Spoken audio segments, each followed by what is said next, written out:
story of Winnie the Pooh and the Blustery Day. You can read along with me in your book. You will know it is time to turn the page when you hear the chimes ring like this. Let's begin now. Winnie the Pooh, or Pooh for short, lived with his friends in the 100-acre wood.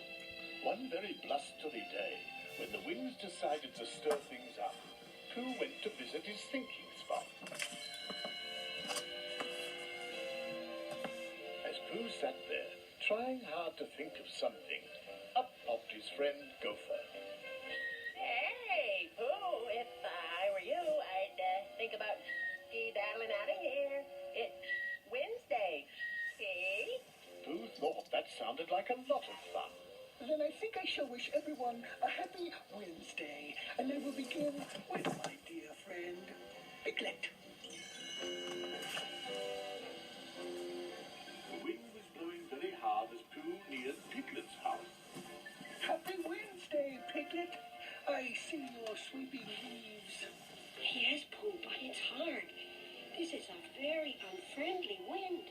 Just then, a big gust blew Piglet up into the air. Pooh watched in surprise. Where are you going, Piglet? I don't know, Pooh. Oh, dear. Pooh tried to help, but when he grabbed Piglet's sweater, it began to unravel. Oh. Piglet flew like a kite over the countryside, with Pooh dragging behind. Oh, Piglet. The two went right through Eeyore's house and Rabbit's carrot patch.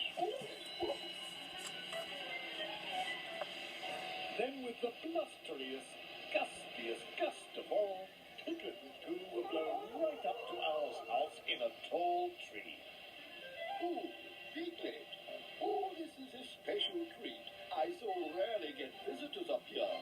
Do come in. Owl opened his window and in blew Pooh and Piglet.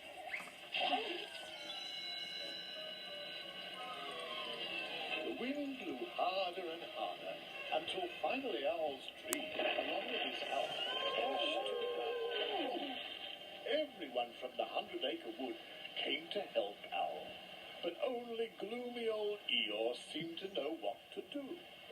If you ask me, and nobody has, I say when a house looks like that, it's time to find another one. A thankless job, but I'll find a new one for him. And off he plodded. Finally, the blustery day turned into a blustery night. To Pooh, it was an uncomfortable night, full of uncomfortable noises. And one of the noises was a sound he had never heard before. Pooh got up and went to his door to investigate. Hello out there. Oh, I hope nobody answers. Just then, a funny-looking animal bounced into the room. Hi, I'm Tigger. T-I-double-G-R. Pooh put down his pop gun. You scared me. Sure I did. Everyone's scared of Tigger. Well, what's a Tigger? I'm glad you brought that up, chum. Then Tigger bounced around the room to show Pooh what a Tigger was. Tigger stopped bouncing. Did I say I was hungry? Not for honey, I hope. Yuck! Tiggers don't like that icky, sticky stuff. Well, I better be bouncing along. TGFN. Ta-ta for now. The wind continued to blow. There was a clap of thunder and began to rain. And it rained, and it rained, and it rained. By morning, the 100-acre wood was flooded. Pooh tried to rescue his honey by eating it all for breakfast. He was upside down, licking the bottom of the last pot, when the water floated him right out his front door. At Piglet's house, the water was coming in through the window. He wrote a message and put it into a bottle. The message read, "Help, Piglet, me." The bottle floated out of his house and out of sight.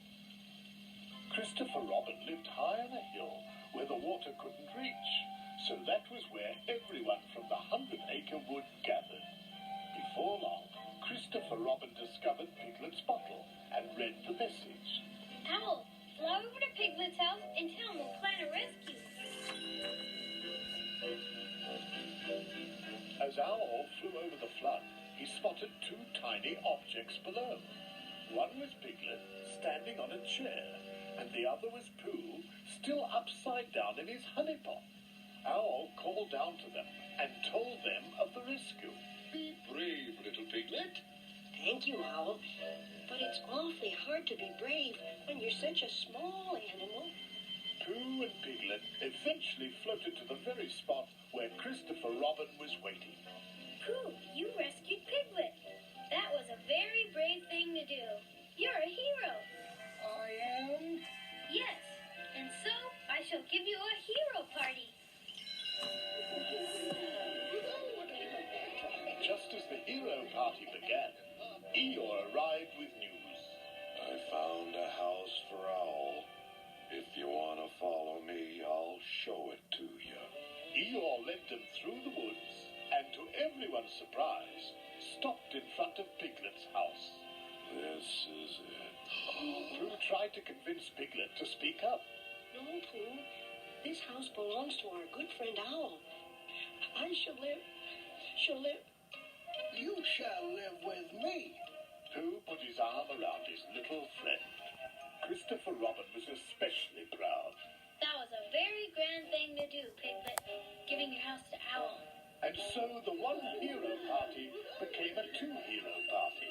Pooh was a hero for saving Piglet's life, and Piglet was a hero for giving Owl his grand home in the beech tree. Hooray! For the piglet. And to Pooh.